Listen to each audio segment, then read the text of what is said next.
সুপ্রিয় শিক্ষার্থীবৃন্দ, আমি প্রফেসর আজাদ আতিকুর রহমান একাদশ শ্রেণীর আইসিটি বিষয়ের ক্লাস নেওয়ার জন্য প্রস্তুতি নিচ্ছি। তোমাদের অনলাইনে ক্লাস করাকালীন সময়ে দেখতে বা শুনতে যদি কারো কোনো অসুবিধা হয়, কোথাও কোনো সমস্যা থাকে, তোমরা কমেন্ট বক্সের মাধ্যমে প্লিজ জানাবে।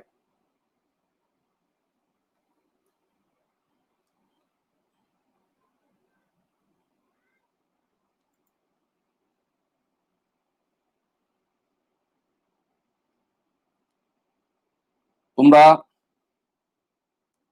যারা কানেক্ট হতে পেরেছো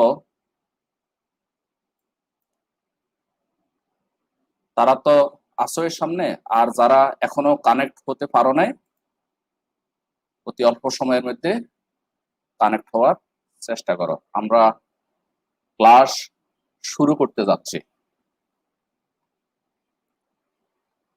শুরুতেই আমি তোমাদেরকে আমার ব্যক্তিগত পক্ষ থেকে এবং আইসিটি এর পক্ষ থেকে অভিনন্দন জ্ঞাপন করছি। তোমরা দেশের ঐতিহ্যবাহী বিদ্যাপীঠ এমসি কলেজে ভর্তি হতে পেরেছ, এটা তোমাদের বড় সাফল্য। এই এমসি কলেজে ভর্তি হওয়ার জন্য তোমাদেরকে এসএসসিতে অনেক ভালো স্কোর করে আসতে হয়েছে। আমি আশা করি তোমরা এসএসসিতে যেমন স্কোর করেছো, এইচএসসিতেও তোমরা ওইরকম স্কোর করতে পারবে, বা আরো ভালো স্কোর করা তোমাদের পক্ষে সম্ভব। তোমরা পারবে, আমি এটা বিশ্বাস করি। এর জন্য তোমাদের সময়ের সঠিক ব্যবহার করতে হবে, অধ্যবসায়ী হতে হবে, ইতিবাচক দৃষ্টিভঙ্গি নিয়ে এগোতে হবে, তাহলে অবশ্যই সম্ভব। তোমাদেরকে সোনালী ভবিষ্যৎ গড়তে হবে, সুনাগরিক হিসেবে গড়ে উঠতে হবে, শান্তিকামী মানুষ হিসেবে গড়ে উঠতে হবে। আর আমি তোমাদেরকে যদি এখন একটা প্রশ্ন করি যে মৃত মানুষ আর জীবিত মানুষ এর মধ্যে পার্থক্য কোথায়, তোমরা জীববিজ্ঞানের দৃষ্টিভঙ্গি থেকে অনেকেই উত্তর দিতে পারবে, উত্তর দিবে।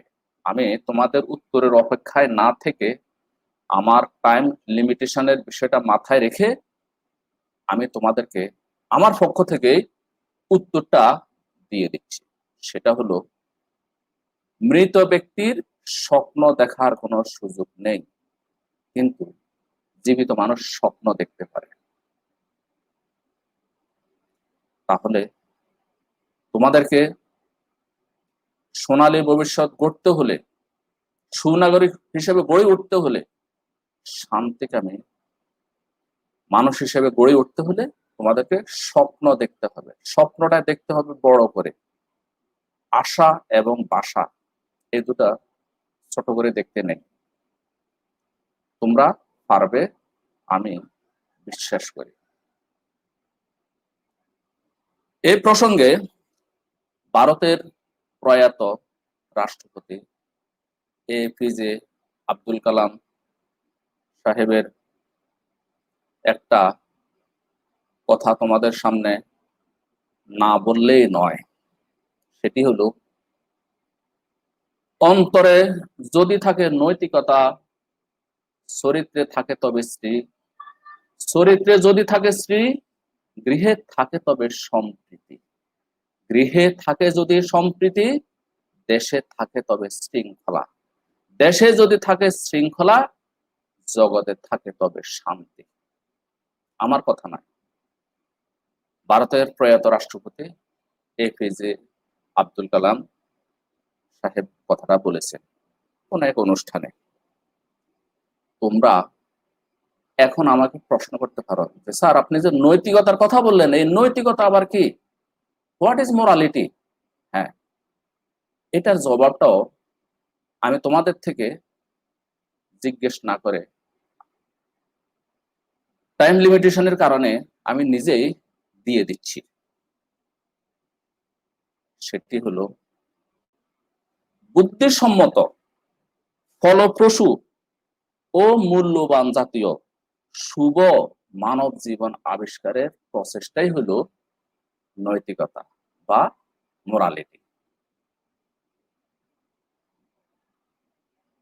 যাই হোক, তোমাদের সাথে আইসিটির ক্লাস আজকে থেকে শুরু হতে যাচ্ছে। প্রথম ক্লাসটা আমি নিচ্ছি। তোমরা যারা পরে জয়েন করেছো, পরে কানেক্ট হয়েছো, সবাইকে, যারা ডিভাইসের সামনে উপস্থিত আছো, সবাইকে আবারও অভিনন্দন জানিয়ে আমরা আইসিটি বিষয়ের ক্লাস শুরু করতে যাচ্ছি। তোমরা তো জানো উচ্চ মাধ্যমিক শ্রেণীতে আইসিটি বিষয়টা আবশ্যিক বিষয়।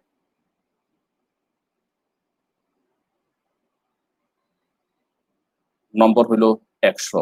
হ্যাঁ, তো তোমরা দাফে দাফে আইসিটি বা তথ্য ও যোগাযোগ প্রযুক্তি বিষয়ের অনেক কিছুই জানতে পারবে।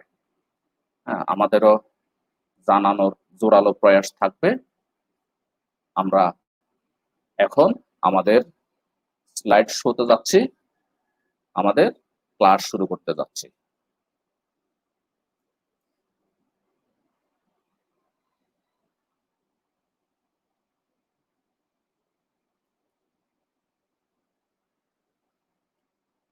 Good morning to you all.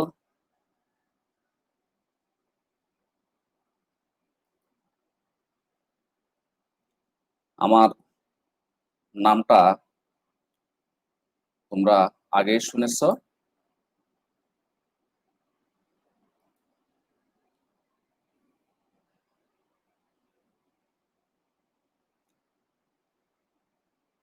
তথ্য ও যোগাযোগ প্রযুক্তি, এই সাবজেক্টটা নিয়ে তোমরা স্কুল জীবনেও পড়ালেখা করেছো।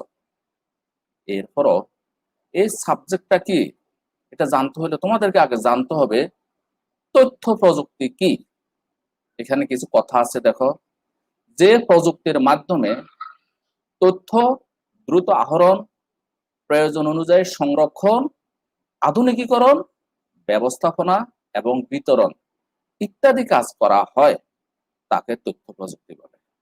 আমি এখানে তথ্য যোগাযোগ প্রযুক্তি বলিনি, শুধু বলছি আইটি, ইনফরমেশন টেকনোলজিটা কি সেই কথাটার জবাবে এখানে দেয়া আছে।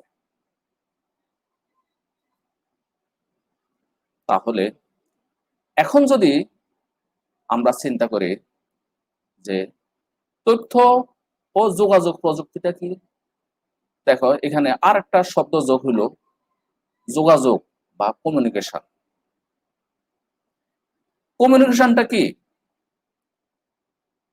Information transfer from one hand to another is called communication.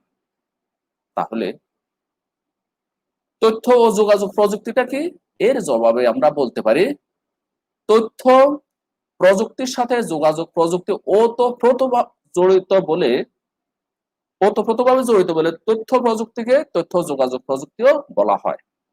এই তথ্য প্রযুক্তির মূলে আছে কি? আধুনিক টেলিযোগাযোগ ব্যবস্থা, কম্পিউটার নেটওয়ার্ক এবং ইন্টারনেট ব্যবস্থা।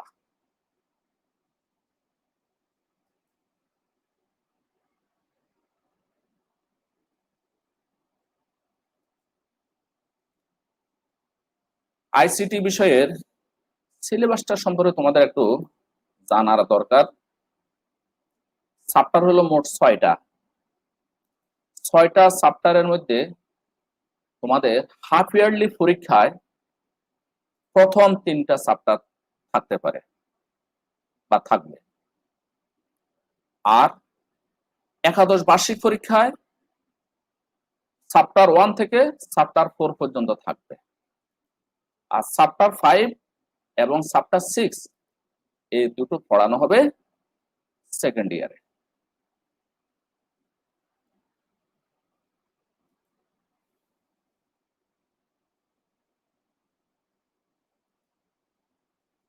আর এই সিলেবাস অনুযায়ী নম্বর বন্টনটাও সম্পর্কে তোমাদের একটু জানার দরকার, তাও আমি বলে দিচ্ছি।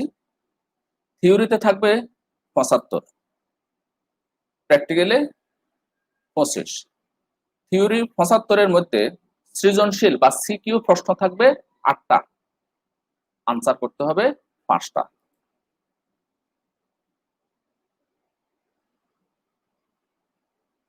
তারপরে প্রতিটা সিকিউ এর নাম্বার হলো 10 করে, আর এমসিকিউ থাকবে 25টা, সবগুলো আনসার করতে হবে। প্রতিটার নাম্বার হলো 1 করে, আর প্র্যাকটিক্যাল হলো 25।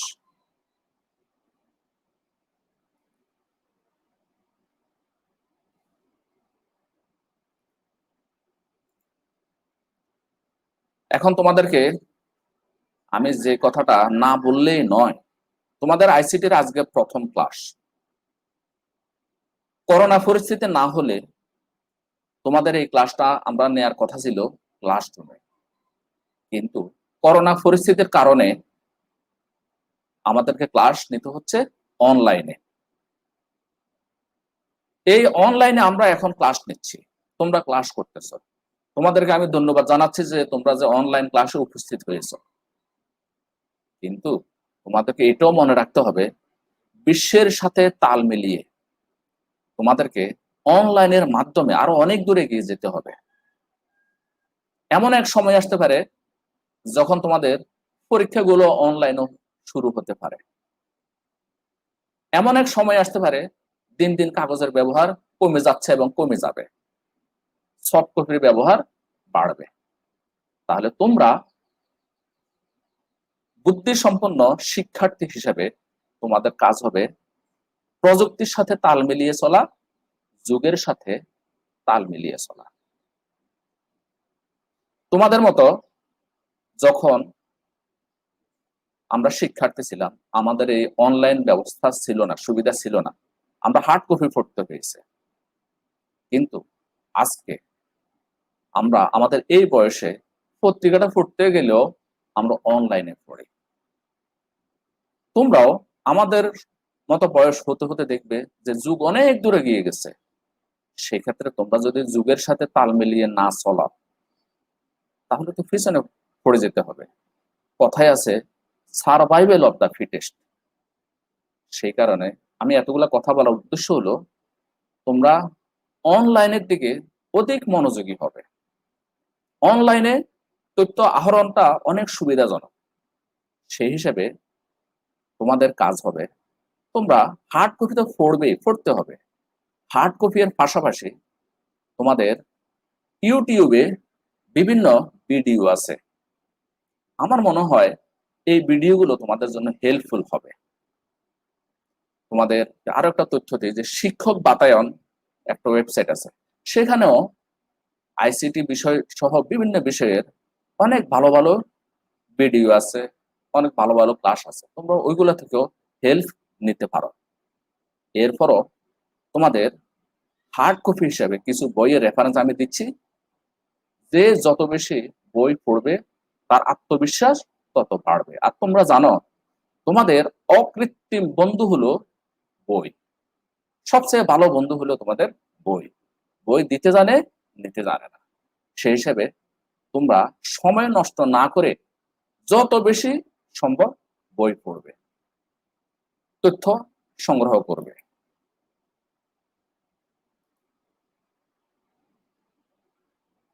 এখানে আমি একটা কথা লিখেছি, topic related videos from YouTube. তুমি ইউটিউবে যে কোনো টপিক সম্পর্কে যদি লিখে দাও, সেই ভিডিওটা তোমার সামনে চলে আসবে। আর একটা কথা আমি লিখেছি, প্রিভিয়াস অনলাইন ক্লাসেস। এই আইসিটি বিষয়ে আমাদের এমসি কলেজে এর আগেও অনেক ক্লাস নেওয়া হয়েছে। তোমরা ওই ক্লাসগুলো করতে পারো, ওই ক্লাসগুলো তোমরা ফলো করতে পারো। এগুলো কলেজের ওয়েবসাইটে বা ফেসবুকে থাকার কথা, তোমরা সেখান থেকে এগুলা দেখতে পারো। বিশেষ করে আইসিটি বিষয়ের এখন যারা দ্বাদশ শ্রেণীতে আছে, তাদের থার্ড চ্যাপ্টারের উপরে অনেক গুরুত্বপূর্ণ টপিকে অনেকগুলো ভিডিও আছে, যেগুলো তোমাদেরকে বুঝতে হবে, ভালোভাবে বুঝতে হবে। আমি চেষ্টা করেছি সেই ভিডিওগুলোতে শিক্ষার্থীদের সামনে কিভাবে সহজবোধ্য করে উপস্থাপন করা যায়, তোমরা সেইগুলো থেকেও হেল্প নিতে পারো, ফলো করতে পারো। এই জন্য লিখলাম প্রিভিয়াস অনলাইন ক্লাসেস। এরপরে হার্ড কপি হিসেবে তোমরা কিছু বই ফলো করতে পারো, যেগুলোর নাম আমি এখানে দিচ্ছি। এখানে আমি সর্বশেষ একটা বইয়ের নাম লিখেছি, ইংরেজি বই, কম্পিউটার ফান্ডামেন্টালস, প্রদীপ কুমার সিনহা। ছোট্ট একটা বই, কিন্তু অনেক তথ্য সমৃদ্ধ। তোমরা যারা আরো বেশি জানতে চাও, এই বইটা তোমরা ফলো করতে পারো। আমার মনে হয় বইটাতে ভালোই লিখেছে, কম্পিউটার ফান্ডামেন্টালস, প্রদীপ কুমার সিনহা।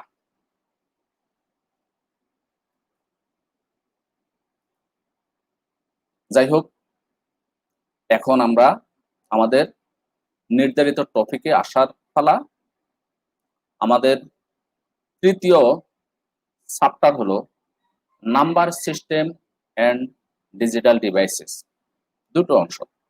আজকে আমি প্রথম অংশ হিসেবে নাম্বার সিস্টেম বা সংখ্যা পদ্ধতি নিয়ে কথা বলবো তোমাদের সামনে।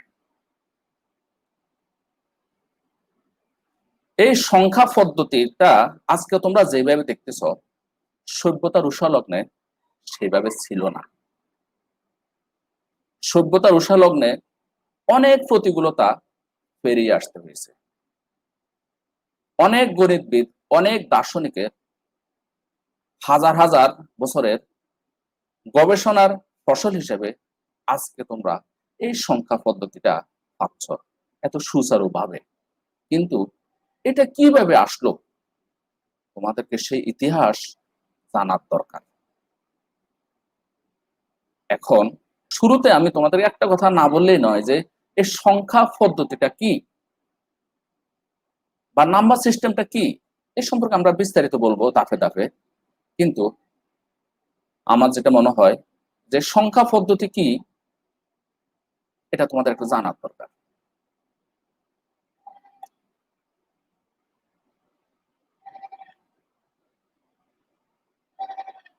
বর্ণ সংখ্যা বা সাংকেতিক চিহ্ন সমূহকে পাশাপাশি রেখে প্রকাশ করার যে পদ্ধতি, তাকে বলা হয় সংখ্যা পদ্ধতি। এই প্রসঙ্গে তোমাদেরকে আরেকটা কথা না বললেই নয়। প্রাচীন যুগের দার্শনিক, গ্রিক দার্শনিক, নাম শুনেছো তোমরা, পিথাগোরাস, একটা কথা বলছেন, বস্তুই সংখ্যা, সংখ্যাই বস্তু। তাহলে দেখো সংখ্যার উপর সেই প্রাচীন যুগ থেকে কতটুকু গুরুত্ব আরোপ করা হয়েছে। তোমরা পিথাগোরাসের উপপাদ্য পড়েছো। যাই হোক, তাহলে এই সংখ্যা পদ্ধতির সম্পর্কিত আলোচনায় আমাদের শিখন ফলগুলো তোমাদেরকে দেখাচ্ছি, যে সংখ্যা আবিষ্কারের ইতিহাস তোমরা বর্ণনা করতে পারবে, সংখ্যা পদ্ধতির ধারণা ব্যাখ্যা করতে পারবে, সংখ্যা পদ্ধতির প্রকারভেদ বর্ণনা করতে পারবে। এগুলো হলো শিখন ফল। এখানে দেখো সংখ্যাটা কেন গণনার জন্য। সৃষ্টির শুরু থেকেই গণনার দরকার ছিল, এখনো দরকার আছে। হ্যাঁ, তাহলে তোমরা দেখো এই যে এখানে যে ছবিটা, গণনার জন্যই এটা ব্যবহার করা হয়। হ্যাঁ, এখানে তোমরা পরবর্তী ছবিতে কিছু বর্ণ, কিছু সংখ্যা, কিছু সিম্বল দেখতেছ। তাহলে সংখ্যার প্রথম ব্যবহার কিভাবে আসে? হ্যাঁ, এটা তোমাদের একটু বলতে হয় যে সংখ্যার ব্যবহার করতে গিয়ে শুরুতেই মানুষ সবচেয়ে সহজলভ্য হিসেবে যে উপকরণটা পেয়েছে সেটা হলো হাতের আঙ্গুল। হাতের আঙ্গুল ব্যবহার করত। তারপরে তোমার কাঠি ব্যবহার করত, নুড়ি পাথর ব্যবহার করত, মাটিতে দাগ দিয়ে রাখতো, ওয়ালে দাগ দিয়ে রাখতো সংখ্যার ব্যবহার হিসেবে। হ্যাঁ, আজকে আমরা যত বড় বড় সংখ্যার হিসাব করি, সৃষ্টির শুরুতে তো ওইরকম ছিল না। তখন হয়তো যে একটা গরু, হ্যাঁ, দুইটা ছাগল, এইভাবে একটা দুইটা এগুলার ব্যবহার ছিল। হ্যাঁ, আর এর জন্য ওই মাটিতে দাগ দিয়ে রাখতো বা ওয়ালে দাগ টানতো।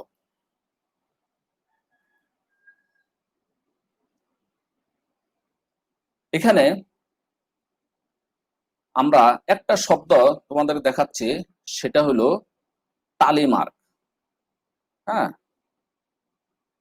এই যে দেখো টালিমার্ক, এই শব্দটার সাথে তোমরা হয়তো অনেকেই পরিচিত। টালিমার্কের ব্যবহার এখনো কোথাও কোথাও আছে, যেমন 1, হ্যাঁ, 2, 3, হ্যাঁ, তারপরে 4 এর ক্ষেত্রে বলা হয় এই 4 আর 5 যখন লিখতে যায় তখন এইভাবে একটা টান মারে, এটাকে বলা হয় টালিমার্ক।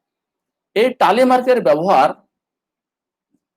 আজ থেকে প্রায় 4,000 খ্রিস্টপূর্ব 4,000 বছর আগে সুমেরীয় এবং সমসাময়িক লোকেরা এই টালিমার্কের ব্যবহার করত। এই টালিমার্ক তারা ব্যবহার করত দিনের সংখ্যা বোঝানোর জন্য, অতিক্রান্ত দিনের সংখ্যা বোঝানোর জন্য তারা এটাকে ব্যবহার করত। হ্যাঁ, তারপরে মিশরীয় শিলালিপিতেও বিভিন্ন সংখ্যক চিহ্ন বা চিত্র দিয়ে সংখ্যা প্রকাশের নিদর্শন দেখা যায়। তোমরা যে ফ্র্যাকশন বা ভগ্নাংশ ব্যবহার করো, এই ভগ্নাংশ প্রথম প্রবর্তন হয় মিশরে। দার্শনিক অ্যারিস্টটলের নাম শুনেছ? অসীম বা ইনফিনিটির সংখ্যাটা তিনি প্রথম প্রচলন করেন। তারপরে ধনাত্মক সংখ্যা, ঋণাত্মক সংখ্যা, এগুলো তো তোমরা পরিচিত। ঋণাত্মক সংখ্যাটা ব্যবহার করা হয় খ্রিস্টীয় 600 সালে।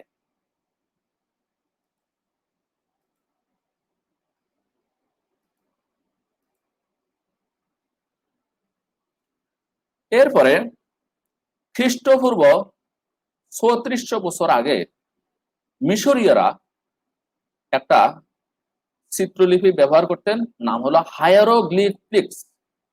হায়ারোগ্লিফিক্স, হ্যাঁ, এটাকে তারা পবিত্র হিসেবে ধরে নিত, এমনকি গণনার কাজে ব্যবহার করত।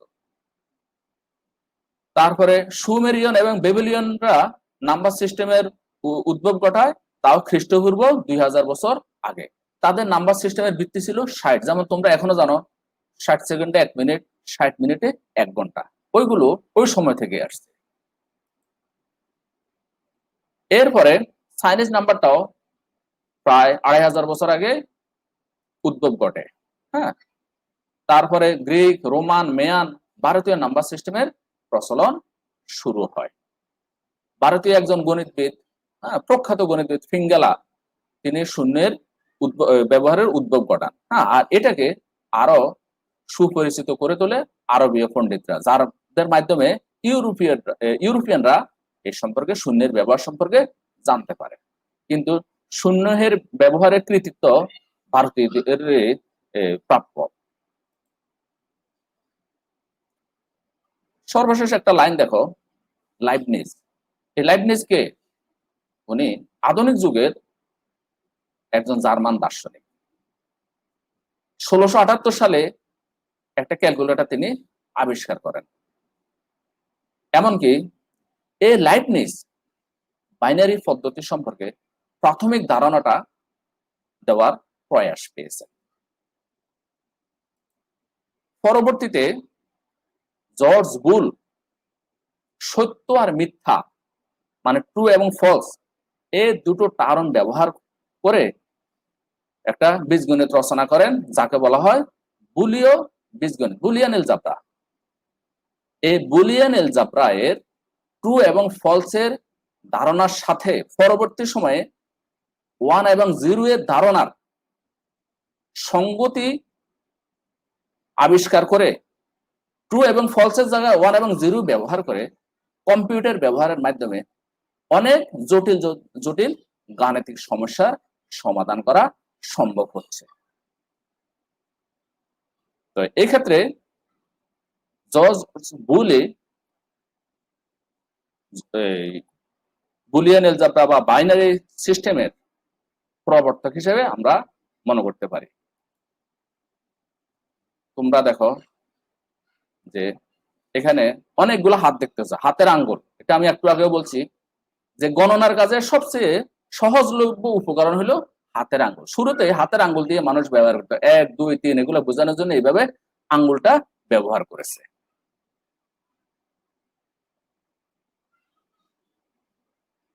তাহলে সংখ্যা পদ্ধতি কি এ নিয়ে তোমাদেরকে আমি বলছি একটু আগে যে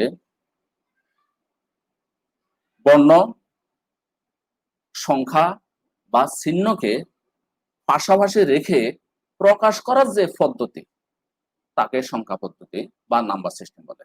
এই নাম্বার সিস্টেমের মধ্যে 3টা দিক থাকতে হয়। একটা হলো যে প্রতীক ব্যবহারের নিজস্ব কিছু নিয়মাবলী থাকতে হয়। দ্বিতীয়ত হলো যে যোগ, বিয়োগ, গুণ, ভাগ ইত্যাদি নির্ণয়ের নিয়মাবলী থাকতে হবে।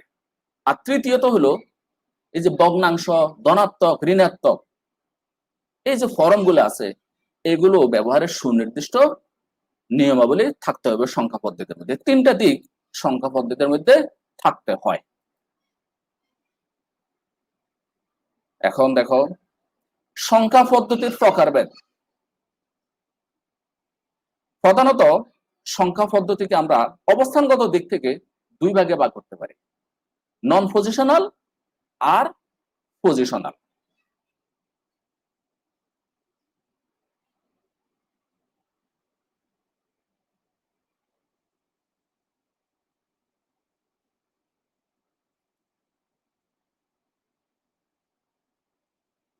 তোমাদের কারো যদি কোথাও অসুবিধা হয় তোমরা কমেন্ট বক্সের হেল্প নেবে। তাহলে নন পজিশনাল সংখ্যা পদ্ধতি কোনটা? যেটার মানটা অবস্থানের উপর নির্ভরশীল নয়, সেটা হলো নন পজিশনাল। হ্যাঁ, এটা হলো একটা প্রাচীন পদ্ধতি। এখন নন পজিশনাল সংখ্যা পদ্ধতির ব্যবহার দিন দিন লোপ পাচ্ছে। তবে গণনা কার্যের শুরুতে নন পজিশনাল সংখ্যা পদ্ধতির ব্যবহার অনেক বেশি ছিল। হ্যাঁ, এই নন পজিশনাল সংখ্যা পদ্ধতি কোনগুলো তোমরা এখনই জানবে। দেখো তো এই যে নন পজিশনাল, হ্যাঁ এখানে তোমরা দেখো যে কি আছে, এই যে হাতিয়ারের চিহ্ন। হ্যাঁ, এটা হলো একটা প্রতীক। হ্যাঁ, তারপরে দেখো একটা পাখির ছবি, এটা নন পজিশনাল।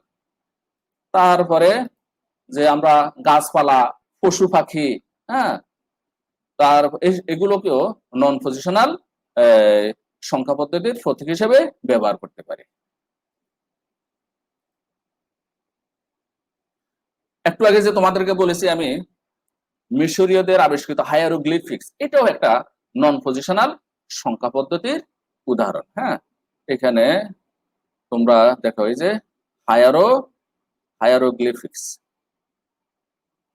এটা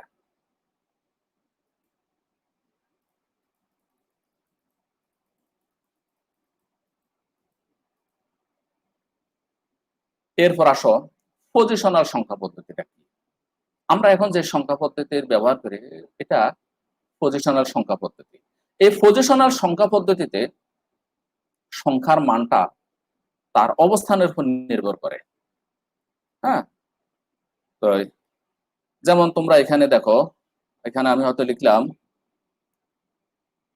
325.135। এখানে দেখো এটা হইলো ক্ষেত্রে রেডিক্স পয়েন্ট, এটা রেডিক্স পয়েন্ট। তারপর এটা হইলো ইন্টিজার, আর এটা হলো ভগ্নাংশ। হ্যাঁ, এখন এই পজিশনাল সংখ্যা পদ্ধতির কিছু বৈশিষ্ট্য আছে। প্রথমত, এখানে আমরা যে সংখ্যাগুলো ব্যবহার করব সেগুলোর প্রত্যেকের একটা নিজস্ব মান থাকবে। দ্বিতীয়ত, সেগুলোর একটা বেস থাকবে। বেস কত, বেস কি, এটা নিয়ে আমি একটু পরে বলছি। তারপরে তৃতীয়ত, সেগুলো কোন অবস্থানে বসলো, কি এককের ঘরে বসলো, না দশকের ঘরে বসলো, না শতকের ঘরে বসলো, তার উপর ভিত্তি করে তার একটা অবস্থান থাকবে। এই তিনটা বৈশিষ্ট্য পজিশনাল সংখ্যা পদ্ধতির মধ্যে থাকতে হয়।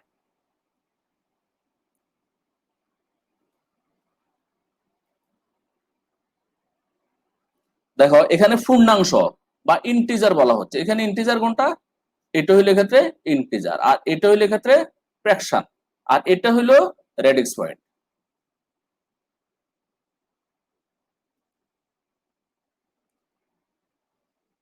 তোমাদেরকে এখন আরেকটা টার্ম সম্পর্কে জানতে হবে। তোমরা এতক্ষণ জানলে কি সংখ্যা পদ্ধতি কি, সংখ্যা পদ্ধতি কয় প্রকার। এখন তোমাদেরকে জানতে হবে ডিজিটটা কি। ডিজিট, এই যে আমরা বলি ডিজিটাল, হ্যাঁ, ডিজিটাল কম্পিউটার, এই ডিজিটটা কি। দেখো তো, এখানে এই যে সংখ্যা, হ্যাঁ, এই সংখ্যার মধ্যে কতগুলা সিম্বল আছে, 3 2 5, এক একটা প্রতীক, এক একটা প্রতীক, এগুলো এক একটা ডিজিট বা একটা অঙ্ক। হ্যাঁ, তাহলে এই সংখ্যার মধ্যে আমরা যে সিম্বল গুলো ব্যবহার করি তার প্রতিটা এক একটা ডিজিট হিসেবে গণ্য। যেমন বাইনারিতে কম্পিউটারে আমরা ব্যবহার করি শুধু 0 আর 1, ডেসিমালের ব্যবহার আমরা করি না। বাইনারি হিসেবে আমরা 0 এবং 1 ব্যবহার করি, কোনো কোনো ক্ষেত্রে অক্টাল এবং হেক্সাডেসিমালও ব্যবহার করতে, সেটা পরের কথা। তাহলে 0 এবং 1 দুটো ডিজিট, হ্যাঁ, এই দুটো হলো ডিজিট। এই দুটো ডিজিটের কারণে, এই দুটো ডিজিটের উপর ভিত্তি করে সেখানে হিসাব নিকাশ, গল্প, কবিতা, হ্যাঁ, যত কিছু, এই সব কিছুর মূল্য হলো কি এই দুটা ডিজিট। এই ডিজিট থেকে আসছে ডিজিটাল কম্পিউটার। এখন প্রশ্ন হলো, তাহলে বেস কাকে বলে? হ্যাঁ, কোন একটা সংখ্যা পদ্ধতিতে যতগুলো ডিজিট আছে তাদের সমষ্টিটাই হলো ওই সংখ্যা পদ্ধতির বেস। আমরা আমাদের দৈনন্দিন জীবনে যে সংখ্যা পদ্ধতিটা ব্যবহার করি সেটা হলো কি, তোমরা জানো, ডেসিমাল নাম্বার সিস্টেম বা দশমিক সংখ্যা পদ্ধতি। এই দশমিক সংখ্যা পদ্ধতিতে কি আছে, 0 1 2 3 4 5 6 7 8 9, 10টা সিম্বল আছে। হ্যাঁ, এই যে 10টা সিম্বল, 10টা আমি গুনে নিলাম, এটাই হলো তার বেস। তাহলে ডেসিমালের বেস হলো 10, 0 থেকে 9 পর্যন্ত 10। বাইনারিতে কয়টা আছে দেখো, এই যে বাইনারিতে আছে 0 এবং 1, কয়টা, একটা দুটা, তাহলে বাইনারিতে বেস হলো 2। হ্যাঁ, অক্টালে হলো 0 থেকে 7 পর্যন্ত, 0 থেকে 7 পর্যন্ত ডিজিট কয়টা, 8টা। সেই কারণে আমরা অক্টালের বেস ধরবো 8। আর একটা হলো হেক্সাডেসিমাল, সেখানে আছে 0 থেকে 8 পর্যন্ত 15টা, সরি 16টা। হ্যাঁ, 0 থেকে 8 পর্যন্ত মোট 16টা। এই কারণে হেক্সাডেসিমালের বেস হলো 16।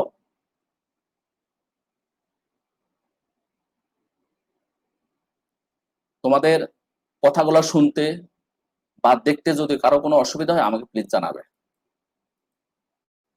এখন দেখো, এই যে পজিশনাল সংখ্যা পদ্ধতির কথা বললাম, তোমরা দেখলে যে পজিশনাল সংখ্যা পদ্ধতির প্রত্যেকটা সংখ্যার নিজস্ব মান থাকবে, তার একটা অবস্থান থাকবে, তারপরে তার একটা বেস থাকবে।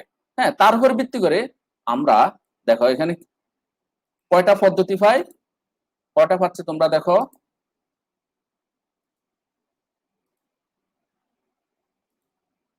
একটু আগে আমি যেটা বললাম বাইনারি, বাইনারির মধ্যে তোমরা দেখো শুধু কি আছে, শুধু আছে এক্ষেত্রে 0 আর 1।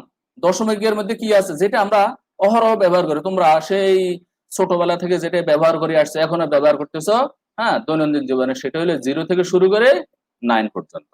তারপর অক্টাল, হ্যাঁ, অক্টাল হলো 0 থেকে 7 পর্যন্ত। আর হেক্সাডেসিমাল হলো 0, তারপরে এদিকে হলো 9 পর্যন্ত, তারপরে 10-এর পরিবর্তে বসানো হয় এ, 11-এর পরিবর্তে বি, 12-এর পরিবর্তে সি, 13-এর পরিবর্তে ডি, 14-এর পরিবর্তে ই, 15-এর পরিবর্তে এ। মোট 16টা, হ্যাঁ, হেক্সাডেসিমালে। তাহলে পজিশনাল সংখ্যা পদ্ধতিতে আমরা কয়টা পদ্ধতি পাচ্ছি? 4টা। 4টা কি কি? দশমিক, বাইনারি, অক্টাল এবং হেক্সাডেসিমাল। এখন দশমিক সম্পর্কে তো তোমরা জানোই, বাইনারি সম্পর্কে একটু বলতে হয়। বাইনারি, হ্যাঁ, এই বাইনারি কথাটা আসছে কিসের থেকে? বাই থেকে। বাই কথাটা আসছে ল্যাটিন শব্দ BINI, এই বিনি থেকে আসছে বাই। বাই মানে হলো 2। যে সংখ্যা পদ্ধতি 0, 1 এই দুটি প্রতীক বা চিহ্ন ব্যবহার করা হয় তাকে বাইনারি সংখ্যা পদ্ধতি বলে।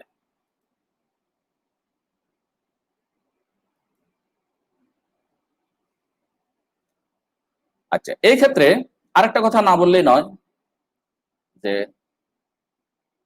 তোমরা কম্পিউটারের অফ এবং অন এর সম্পর্কে তো জানো।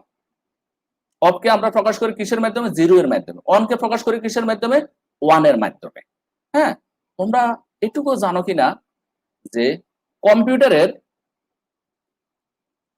যখন 0 থেকে, খেয়াল করো, 0 থেকে যখন 0.8 পর্যন্ত ভোল্টেজ থাকে তখন সেটাকে আমরা ধরি 0 হিসাবে।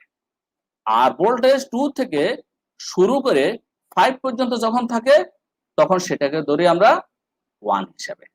এখন তোমরা প্রশ্ন করতে পারো যে 0.8 এর পর আর 2 এর আগ পর্যন্ত ওইটা কি? ওইটা সংজ্ঞায়িত না। তাহলে কম্পিউটারের দুইটা ধারণা, একটা হলো 0 মানে অফ, বিদ্যুতের অনুপস্থিতি, সিগন্যালের অনুপস্থিতি, আর 2 থেকে 5 ভোল্ট এটা হলো 1 মানে অন, মানে সচল, হ্যাঁ, হাই, এটা হলো 1। তাহলে এই ক্ষেত্রে এইটার সাথে সঙ্গতি রেখে এখানে বাইনারিতে 0 এবং 1 কে আমরা ব্যবহার করি। হ্যাঁ, এমনকি বাইনারি সিস্টেম কেন ব্যবহার করা হয় কম্পিউটারে? কম্পিউটার এই অফ এবং অন, হ্যাঁ, এই যে ডিজিটাল সিগন্যাল গুলাকে নিয়ন্ত্রণ করতে এটা বাইনারি মোডে কাজ করাটা সহজ। সেই কারণে আমরা বাইনারি মেথডটা ব্যবহার করতে হয়। অক্টাল, অক্টাল আসছে কোনখান থেকে? অক্টা থেকে। হ্যাঁ, অক্টা এটা ল্যাটিন একটা শব্দ থেকে আসছে, OCT, অক্টো মানে 8। এখানে 8টা সিম্বল থাকে, এই কারণে এখানে এটাকে বলা হয় অক্টাল। এখানে বেজ হলো 8। তাহলে অক্টাল সংখ্যা পদ্ধতিতে বেজ হলো 8, যেহেতু এখানে সিম্বল হলো 0 থেকে 7 পর্যন্ত মোট 8টা, সেই জন্য। দেখো ডেসিমাল, হ্যাঁ, ডেসিমাল কথাটা আসছে ডেসি থেকে। হ্যাঁ, তাহলে এই ডেসি মানে হলো 10। তোমরা কি জানো ডেসিমেলের বেজ হলো 10? 0 থেকে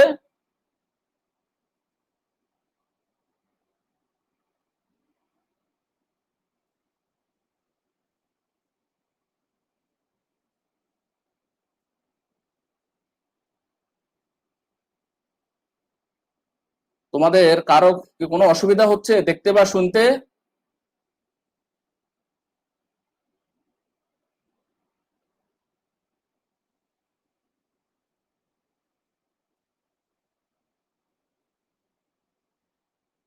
দেখো, এখন আমার যেটা প্রশ্ন তোমাদের কাছে,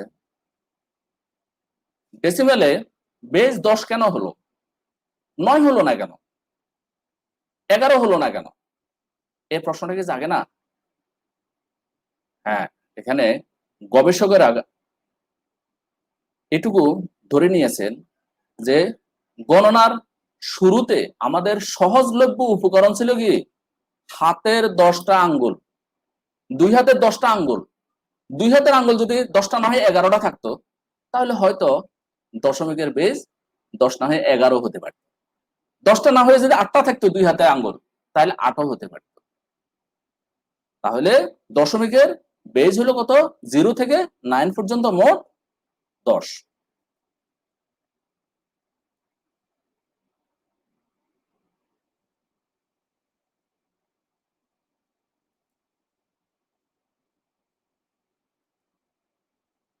এরপরে আর একটা সংখ্যা পদ্ধতি, সেটা হলো হেক্সাডেসিমেল। হেক্সা মানে হলো 6 আর ডেসিমেল মানে হলো 10। এখানে দেখো জিরো থেকে শুরু, এই যে 0 থেকে 9 পর্যন্ত, তারপরে এই বর্ণগুলো, অ্যালফাবেট গুলো ব্যবহার করা হয়।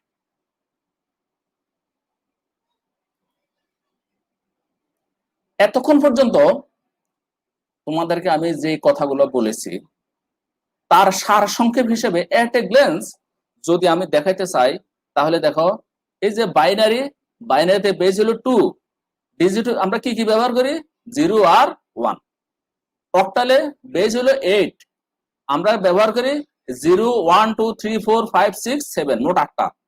ডেসিমেলের বেজ হলো 10, হ্যাঁ, 0 থেকে 9 পর্যন্ত, 0 দিয়ে শুরু, তারপর 1 2 3 এভাবে আসে। হেক্সাডেসিমেলে 0 দিয়ে শুরু, তারপরে 8 পর্যন্ত। আবার জিটাকে তোমরা এখানে কাউন্টে নিয়ে আসবে না, এফ পর্যন্তই। এফ এর এই মান হলো 15, হ্যাঁ।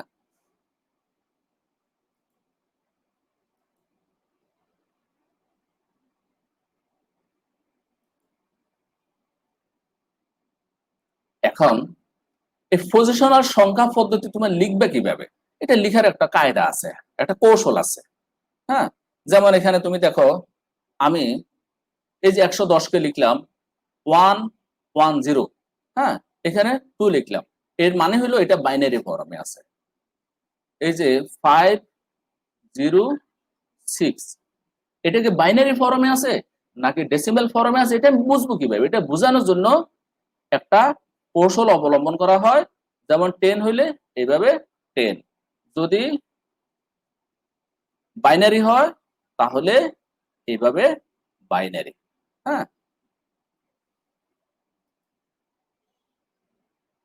তাহলে আমরা দেখো এটাকে এখানে এইভাবেও লিখতে পারি, আবার এইভাবেও লেখা যায়, হ্যাঁ। একটু সাবস্ক্রিপ্ট করে ডান দিকে একটু নিচে করে এটা প্রকাশ করতে হয়, মানে বেসটাকে উল্লেখ করে দিতে হয়।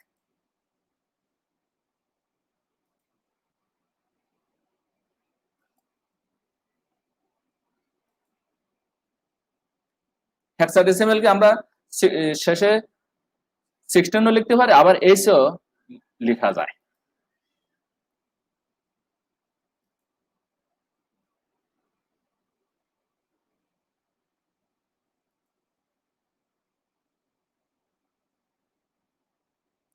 আমি এতক্ষণ পর্যন্ত যে আলোচনাটুকু করেছি তার মাধ্যমে আমি দেখানোর চেষ্টা করেছি সংক্ষেপে সংখ্যা প্রবর্তনের ইতিহাস। এই কথাগুলো আমি মুখের সংক্ষেপে বলেছি, কিন্তু স্লাইড দেখিয়েছি তোমরা পরবর্তীতে যাতে আর একটু বেশি জানতে হলে স্লাইডগুলা পড়ে নিতে পারো। এরপরে সংখ্যা পদ্ধতির ধারণা, সংখ্যা পদ্ধতির প্রকারভেদ, হ্যাঁ, তারপরে ডিজিট কি, বেস কি, এগুলা নিয়ে আমরা আলোচনা করেছি। তোমাদের পক্ষ থেকে যদি কারো কোথাও কোনো ডাউট থাকে তোমরা প্লিজ কমেন্ট বক্সে জানাতে পারো।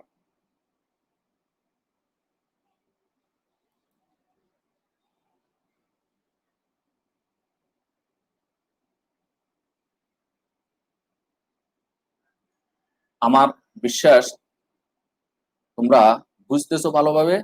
আর আইসিটি ক্লাসের মাত্র আজকে শুরু, আমরা দাফে দাফে সহজ থেকে কঠিনের দিকে যাব। তবে তোমাদের যে মেধা, তোমাদের যে বুদ্ধি, হ্যাঁ, তোমাদের জন্য এটা দুরূহ না। তোমরা বেশ মজা পাবে এই আইসিটি বিষয়ে, বেশ মজা তোমরা পাবে, হ্যাঁ। তবে তোমরা ক্লাসের ব্যাপারে মনোযোগী থাকবে, সময়ের সঠিক ব্যবহার করবে, তাহলে আমার বিশ্বাস তোমাদের সাফল্য অবধারিত।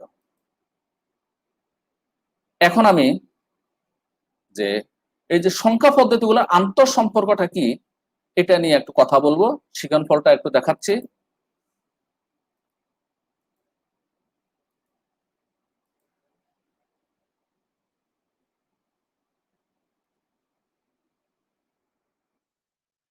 যে এখন আমি যে কথাগুলো বলবো এর শিক্ষণফল হলো যে বিভিন্ন প্রকার সংখ্যা পদ্ধতির আন্তঃ সম্পর্ক নির্ণয় করতে পারবে। দশমিক সংখ্যাকে কিভাবে বাইনারিতে রূপান্তর করবে, দশমিককে কিভাবে অক্টালে রূপান্তর করবে, দশমিককে কিভাবে হেক্সাডেসিমালে রূপান্তর করবে, এই কৌশলগুলো তোমরা জানবে। তবে আমি তোমাদেরকে বলবো, কোনো বিষয়ে তোমাদের মুখস্থ করার কোনো দরকার নাই, জাস্ট কৌশলটা, মেমোরিতে রাখার কৌশলটা কি এটা একটু বুঝার চেষ্টা করবে।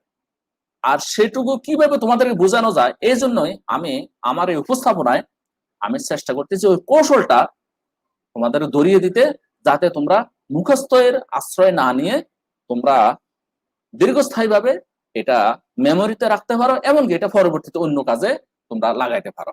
হ্যাঁ, সেই কৌশলটা আমি তোমাদেরকে দেখাচ্ছি যে এখানে রূপান্তরটা কিভাবে করতে হয়। দেখো, এখানে আমি যে কথাটা বলছি, বাইনারি, অক্টাল, ডেসিমাল ও হেক্সাডেসিমাল মোট 7 ধরনের সংখ্যা পদ্ধতির মধ্যে এক সংখ্যা পদ্ধতি থেকে অন্য সংখ্যা পদ্ধতিতে পরস্পরের মধ্যে রূপান্তরের জন্য 12টি রূপান্তর হতে পারে। কি আছে না আছে এগুলো এত কিছু 12টা বা 16টা এত কিছু তোমার মনে রাখার দরকার নেই। তুমি শুধু এই ফিগারটা দেখো, এই যে ডেসিমেল আছে এখানে, হ্যাঁ, এখানে ডেসিমেলের পরে আছে কি বাইনারি, অক্টাল, হেক্সাডেসিমেল। তার মানে এখন তোমরা দেখো এই যে অ্যারো চিহ্নটা, হ্যাঁ, এখানে আমরা দেখাচ্ছি কি ডেসিমেল থেকে বাইনারিতে যাওয়া যায়, আবার বাইনারি থেকে ডেসিমেলে আসা যায়, এই যে এই চিহ্নটার মাধ্যমে। আবার এই চিহ্নের মাধ্যমে আমরা দেখাচ্ছি ডেসিমেল থেকে অক্টালে যাওয়া যায়, অক্টাল থেকে ডেসিমেলে যাওয়া যায়, আবার হেক্সাডেসিমেল থেকে ডেসিমেলে যাওয়া যায়, ডেসিমেল থেকে হেক্সাডেসিমেলে যাওয়া যায়। হ্যাঁ, তাহলে তোমরা বুঝতেছো যে আমরা কোন দিক থেকে কোন দিকে যাওয়া সম্ভব, কোন দিক থেকে কোন দিকে যাওয়ার কোনো ব্যারিয়ার আছে কিনা, এই ফিগারের মাধ্যমে তোমরা সেটা লক্ষ্য করতেছো। আমরা ডেসিমেল থেকে বাকি তিনটাতেও যেতে পারি, আবার বাকি তিনটা থেকে ডেসিমেলও আসতে পারি। এখন এই যাওয়া বা আসার কৌশলটা কি তোমরা সেটা দেখো।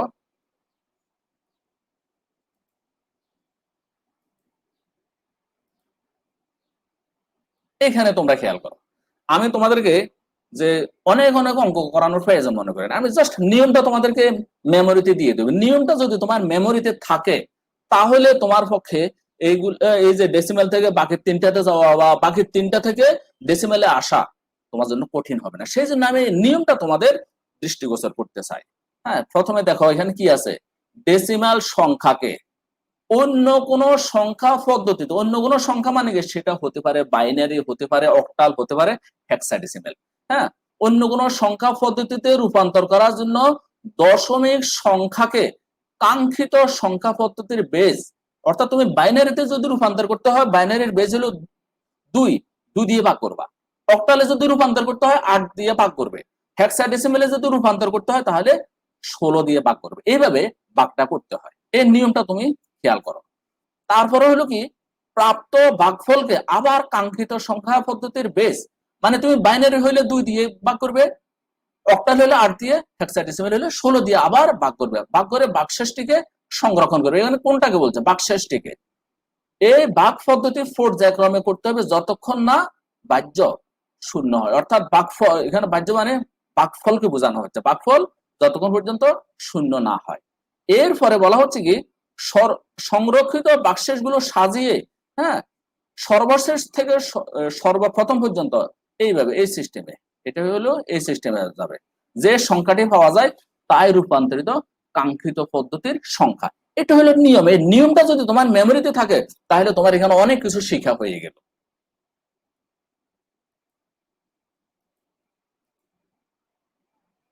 এখন আমি এতক্ষণ যেটা বলছি সেটা হলো রেডিক্স পয়েন্টের বাম দিকে ইন্টিজার সম্পর্কে, আর রেডিক্স পয়েন্টের ডান দিকে যে ভগ্নাংশ বা ফ্র্যাকশন থাকবে সেটাকে তুমি কিভাবে রূপান্তর করবে সেটা সম্পর্কে আছে। দেখো যে ভগ্নাংশকে রূপান্তর করতে হলে, আমি আগে বলছি কি ভাগের কথা, এখানে বলা হচ্ছে কি গুণের কথা। দেখো এই গুণ করতে হয়, গুণ করতে হবে, গুণ করার পর গুণফলের পূর্ণাংশটিকে মানে ইন্টিজারটাকে বাম দিকে সংরক্ষণ করতে হবে। আর যদি ওরকম পূর্ণাংশ না পাওয়া যায়, হাতে কিছু না থাকে, তখন সেখানে শূন্য বসাইতে হয়। সর্বশেষ প্রাপ্ত গুণফলের ভগ্নাংশটিকে আবার কাঙ্ক্ষিত সংখ্যা পদ্ধতির বেস দিয়ে গুণ করতে হবে। আমি জাস্ট নিয়মটা বলে দিচ্ছি, এরপর আমি দুই একটা প্রবলেম তোমাদেরকে সলভ করে দেখিয়ে দিব।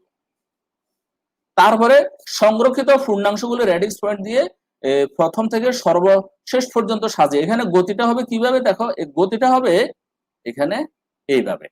আগেরটাতে গতি ছিল নিচ থেকে উপরের দিকে, এখানে গতিটা হলো উপর থেকে নিচের দিকে। এখন তোমরা খেয়াল করো এই উদাহরণটা দেখো। হ্যাঁ, এই উদাহরণটা তো তোমরা খেয়াল করো, এখানে 25.625 এটা একটা সংখ্যা। এখানে প্রথমে আমি পূর্ণাংশ পেলাম কি 25, এই 25 কে আমি 2 দিয়ে ভাগ করলাম। হ্যাঁ, ভাগফল পেলাম 12, তারপর ভাগশেষ থাকলো 1, একটাকে বসালাম।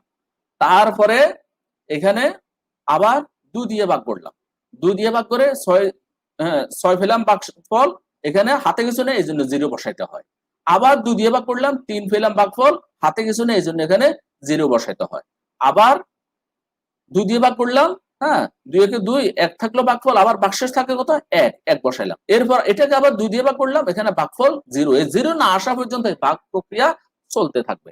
এরপরে দেখো এখন আমি এই যে তীর চিহ্ন দেওয়া মানে কি এটা নিচের থেকে উপরের দিকে, হ্যাঁ এই 1 1 0 0 1, এই 1 1 0 0 1 আমি পেলাম। এখন এখানে কোন পদ্ধতি থেকে কোন পদ্ধতিতে গেলাম, ডেসিমাল থেকে বাইনারিতে। ডেসিমাল মানে হলো এখানে 10 লিখলাম, আর বাইনারি মানে হলো আমি বাইনারিতে রূপান্তর করলাম, সেজন্য এখানে আমি এই 2টা লিখলাম। তাহলে এটা হলো ইন্টিজার। এখন ফ্র্যাকশনের ক্ষেত্রে কি করবে দেখো,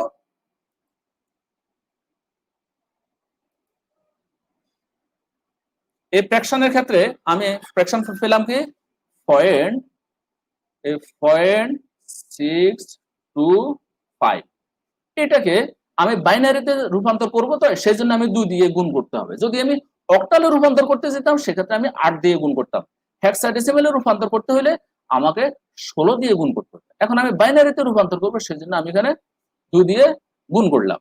গুণ করার পর এখানে কি আসে দেখো, যে 5 দুগুণে 10, শূন্য হাতে আছে 1, 2 দুগুণে 4 একে 5, 6 দুগুণে 12, 2 হাতে আছে কত 1, এই একটা এনে এখানে বসাইলাম। এই দেখো এখানে একটা বসিয়েছে। হ্যাঁ, আমি একটু অন্যভাবে ব্যাখ্যাটা দেখাচ্ছি তোমাদেরকে। আবার আমি 2 দিয়ে গুণ করলাম, যেহেতু বাইনারির বেসটা হলো 2, সেই জন্য এই 2 দিয়ে গুণ করতে হচ্ছে। তুমি প্রশ্ন করতে পারো স্যার এই 2 কোথা থেকে আসলো বারবার, ওই যে আমি ডেসিমাল থেকে বাইনারিতে রূপান্তর করতে যাচ্ছি, আর বাইনারির বেস 2, সেই জন্য এই 2 দিয়ে বারবার আমাকে গুণ করতে হচ্ছে। 2 0 0, 5 দুগুণে 10, শূন্য হাতে আছে 1, 2 দুগুণে 4 একে 5, হাতে তো কিছু নাই, তাহলে এখানে বসবে এই 0। হ্যাঁ, এরপরে আবার আমি 2 দিয়ে গুণ করব, 2 0 0, 2 0 0, 5 দুগুণে 10 শূন্য, হাতে আছে কত 1, এই একটা এখানে বসবে। এখন দেখো এখানে সর্বশেষ আমি 0-তে পৌঁছে গেলাম, তাহলে আমি আর গুণ করার দরকার পড়ে না।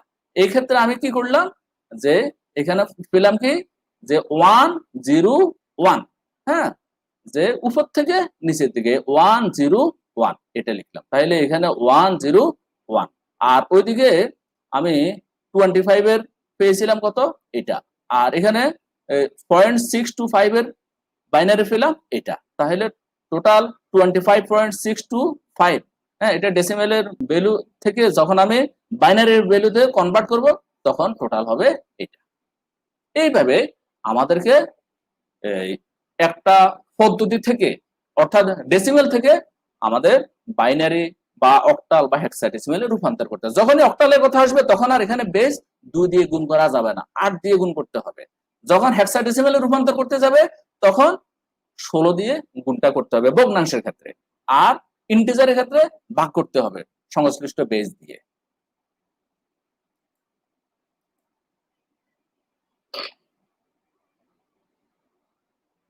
আমি এখানে আরো 2-একটা ব্যাখ্যা দেখাচ্ছি, যে দশমিক পূর্ণ সংখ্যাকে বাইনারিতে রূপান্তর।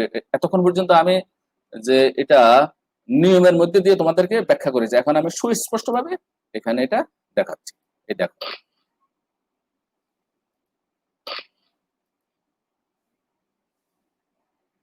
হ্যাঁ এখানে দেখো, এখানে 2টা কথা খেয়াল করো, MSB আর LSB।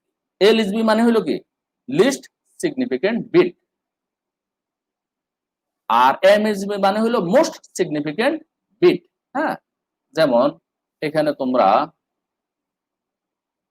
যে একটু আগে আমি যেটা বললাম 25.675, এখানে এটা হলো MSB আর এটা হলো এক্ষেত্রে LSB। হ্যাঁ, এমএসবি মানে হলো মোস্ট, মানে যেটার অবস্থানগত দিক থেকে অনেক বেশি গুরুত্বপূর্ণ, আর এলএসবি মানে হলো যেটা সর্বনিম্ন গুরুত্বের অধিকারী। সেই জন্য এখানে এমএসবি আর এলএসবি কথাটা ব্যবহার করা হয়েছে। তাহলে আগের প্রবলেম গুলা সলভ কিভাবে হয়েছে তোমরা যদি বুঝতে পারো, এখানে আমি জাস্ট উদাহরণ হিসেবে এটা দেখালাম তোমাদেরকে। আর একটা কথা তোমাদেরকে না বললেই নয়, হ্যাঁ, ধরো তোমরা এমসি কলেজ থেকে বন্দর যাবে, এখন এই এমসি কলেজ থেকে বন্দর যাওয়ার জন্য তোমরা শিবগঞ্জ হয়েও যেতে পারো, আবার আম্বরখানা হয়েও যেতে পারো, রাস্তা তো দুইটা আছে। ঠিক তেমনি ভাবে এই দশমিক থেকে ডেসিমাল থেকে বাইনারিতে রূপান্তর করতে হলে আমি যে পদ্ধতিটা নিয়ে একটু আগে কথা বলছি সেই পদ্ধতিতেও করা সম্ভব, অন্য একটা পদ্ধতিতেও করা সম্ভব। তুমি এমসি কলেজ থেকে বন্দর যাওয়ার জন্য তো একসাথে দুই পথ ব্যবহার করার দরকার নেই, তবে পথ দুটো চিনে রাখা ভালো। যদি তোমার শিবগঞ্জে জ্যাম থাকে, শিবগঞ্জে কোনো ব্যারিয়ার থাকে, তাহলে তুমি শিবগঞ্জ হয়ে না গিয়ে আম্বরখানা হয়ে যাওয়ার তোমার সুযোগ থাকবে। সেই জন্য তোমাদের পথগুলো চিনে রাখা ভালো। এখানেও আমার আরেকটা বিকল্প পদ্ধতি আছে, সেই বিকল্প পদ্ধতিটা নিয়ে আমি তোমাদের সামনে পরিচিত করতে চাচ্ছি। দেখো, যে যে দশমিক পূর্ণ সংখ্যাকে বাইনারিতে রূপান্তর করতে হবে সেই সংখ্যাটি 1 2 4, মানে 2 এর বর্গ, 4 এর বর্গ, হ্যাঁ, তার 1 2 4 8 16 32 64 128, এইভাবে আমরা একটা ধারায় এগুলা ডান দিক থেকে বাম দিকে সাজাবো। অথবা দেখতে হবে প্রদত্ত সংখ্যাটি কোন কোন ক্রমসংখ্যার যোগফলের সমান। হ্যাঁ, সংখ্যাটি যে যে ক্রমসংখ্যা যোগফলের সমান সেই সংখ্যাগুলোর নিচে 1 থাকবে, আর বাকিগুলোর নিচে আমরা 0 লিখে ফেলবো। যেমন এখানে তোমরা দেখো, এই যে 1 2 5, 1 2 5 এর বাইনারি ভ্যালুটা আমি কিভাবে বের করব? হ্যাঁ, এখানে তোমরা দেখো, আমি প্রথমে লিখলাম কি, যে 1, তারপরে 2, তারপরে 4, তারপর 8, তারপর 16, তারপরে 32, তারপরে 64। হ্যাঁ, এখন তোমরা দেখো তো 1 2 5 আমি কত যোগফল হিসেবে পাই, খেয়াল করো, 64, 32, হ্যাঁ, তারপরে 16 কত হয়, 6 দিয়ে 8 12 দিয়ে 8 1, 1 1 2, 3 দিয়ে 5, 5 আছে 11, কেমন? তারপরে এখানে যদি আমি 8 দিই কত হয়, 1 2 0, হ্যাঁ, তারপরে আরো 4 যোগ করলে কত হয়, 1 2 4, আরো 1 যোগ করলে 1 2 5। তার মানে তোমরা খেয়াল করো, এই যে 64টা আমার কাউন্টে আসে, 64 plus 32 plus 16 plus 8 plus 4 plus 1 সমান কত হয়, 125। এখন এগুলো কাউন্ট করলে আমি টোটাল পাই 125। তাহলে যেগুলো আমি কাউন্ট করবো সেগুলোর নিচে আমি 1 দিব, এই 1 1 1 1 1 1। এখন বলবা যে 2 কি অপরাধ করলো, 2 তো আমার কাউন্টে আসলে 127 হয়ে যাবে, আমাকে তো রাখতে হবে 125 এর মধ্যে সীমাবদ্ধ। সেই কারণে আমি এই 2টারকে আর কাউন্টে আনলাম না, তাহলে 2টার পরিবর্তে আমি এখানে কি লিখবো, 0 লিখবো। যেটা কাউন্টে আসবে না সেটার পরিবর্তে আমি 0 লিখবো, আর যেটা কাউন্টে আসবে সেটার লিখবো কি আমি 1। তাহলে এখানে এখন দেখো আমার বাইনারি ভ্যালু কত হয়, 1 1 1 1 1 0 1, এটা হলো বাইনারি ভ্যালু। হ্যাঁ, তাহলে এইভাবে আমরা রূপান্তরটা করতে পারি। এই দেখো এখানে এইভাবে দেখাচ্ছি।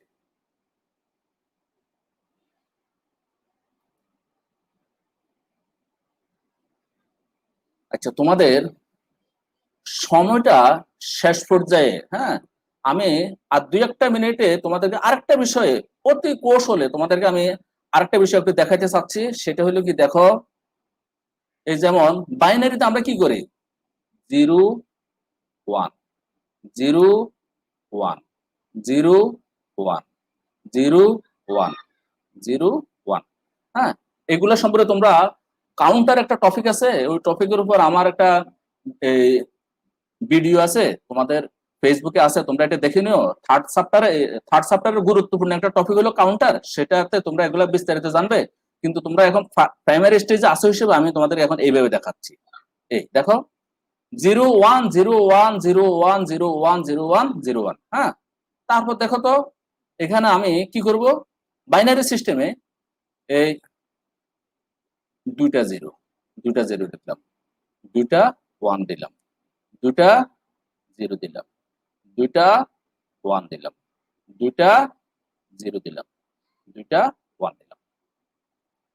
পর্যায়ক্রমে আমি বাম দিকে দ্বিগুণ হারে যাব। তারপর দেখো এখানে 4টা জিরো, এই দুইটা, তিনটা, 4টা, তারপর 1 1 1 1, তারপরে আবার 0 0 0 0। এইভাবে আমি, ধরো আমি জাস্ট এখানে কয়েকটা লিখলাম, অনেক দূর পর্যন্ত লেখা সম্ভব, আমি জাস্ট কৌশলটা দেখাচ্ছি তোমাদেরকে। হ্যাঁ, তাহলে দেখো প্রথমে সিঙ্গেল জিরো সিঙ্গেল ওয়ান, তারপর ডাবল জিরো, তারপর ডাবল ওয়ান, তারপরে 4টা জিরো, তারপর 4টা ওয়ান, এরপর 8টা জিরো। দেখো আমি কি দেখাচ্ছি তোমরা একটু খেয়াল করো, 3 4 5 6 7 8, এরপরে 8টা ওয়ান লিখবো, 1 2 3 4। তোর নিচে আর জায়গা নেই, এই জন্য আমি লিখতেছি না। এখন এটা কেন লিখলাম তোমরা দেখো, যে এটা তো হলো বাইনারি সিস্টেমের, কেমন? এখন এই বাইনারি সিস্টেমের জায়গায় তুমি দেখো এখানে এই, এখন আমি ডেসিমেলে এর জিরো লিখলাম, 1, তারপরে 2, হ্যাঁ, 3 4 5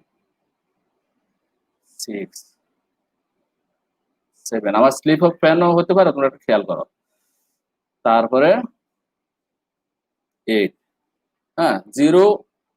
এইভাবে আমি ধরো লিখলাম এই 7 8, তারপরে 9 1 0, হ্যাঁ 9। তাহলে এখন তোমরা দেখো এভাবে লিখা যায়, ডেসিমেলে 0 মানে, বাইনারিতে 0 মানে ডেসিমেলও 0, বাইনারিতে 1 মানে ডেসিমেলও 1। হ্যাঁ, বাইনারিতে 1 0 মানে ডেসিমেলে কত 2। দেখো 2 এর ভ্যালু হলো বাইনারিতে 1 0। এইগুলো আমার এখানে বাম দিকে 0 মানে মিনিংলেস। তারপর দেখো ডেসিমেলে 3 মানে বাইনারি ভ্যালু কত 1 1। এটা মুখস্থ রাখার দরকার নাই, এটা জাস্ট মনের, তুমি কিভাবে বের করবে আমি জাস্ট সেই কৌশলটা অতি অল্প সময় তোমাদেরকে এখানে দেখাচ্ছি। হ্যাঁ, পরবর্তীতে ক্লাস না হলে আমি সেখানে আরো বিস্তারিত আলোচনা করব। তারপর দেখো এই যে 4, হ্যাঁ, ডেসিমেলে 4 এর ভ্যালু কত এ 1 0 0। হ্যাঁ, 5 মানে কত এ 1 0 1। দেখো কিভাবে বের হয়ে গেছে, মানে সিস্টেমেটিক ওয়েতে। তারপরে 6 মানে কত, হ্যাঁ, এই যে এই এটা হলো 1 0 0 হলো 4, 1 0 1 হলো 5, 1 1 0 হলো 6, তারপরে 8, 1 1 1 হলো 7। হ্যাঁ, তারপরে এখন দেখো এই 1 0 0 হলো 8, কেমন? 1 0 0 হলো 8, 1 0 0 1 হলো 9, তারপরে এই 1 0 1 0 এটা হলো 10। এইভাবে দেখো যে বাইনারি থেকে আমরা কিভাবে ডেসিমেল ভ্যালুটা বের করা সম্ভব। তুমি এইভাবে আজকে চাইলে বাসায় বসে 50 পর্যন্ত ওই যে এটার ভ্যালুটা কত হবে নিজে প্র্যাকটিস করে দেখতে পারো। এরপরও তোমাদের যদি কোথাও কোনো অসুবিধা হয় তোমরা আমাকে জানাবে। হ্যাঁ, তো তোমাদের নির্ধারিত সময়টা শেষ হয়ে গেছে। তোমাদের যদি এরপরও কারো কিছু জানার থাকে আমাকে তোমরা কমেন্ট বক্সে জিজ্ঞেস করতে পারো, লিখতে পারো। আর যদি তোমাদের কোনো প্রশ্ন না থাকে তাহলে সময়ের সীমাবদ্ধতায় তোমাদের আগামী দিনগুলোর শুভকামনা করে আজকের জন্য আমি এখানে ইতি টানতে হয়। তোমরা যারা আইসিটি ক্লাসে উপস্থিত হয়েছ, ক্লাস করেছ, তোমাদের সবাইকে আমি আবারও ধন্যবাদ জানিয়ে আমি আজকের আলোচনা এখানে সমাপ্তি টানছি। সবাইকে ধন্যবাদ।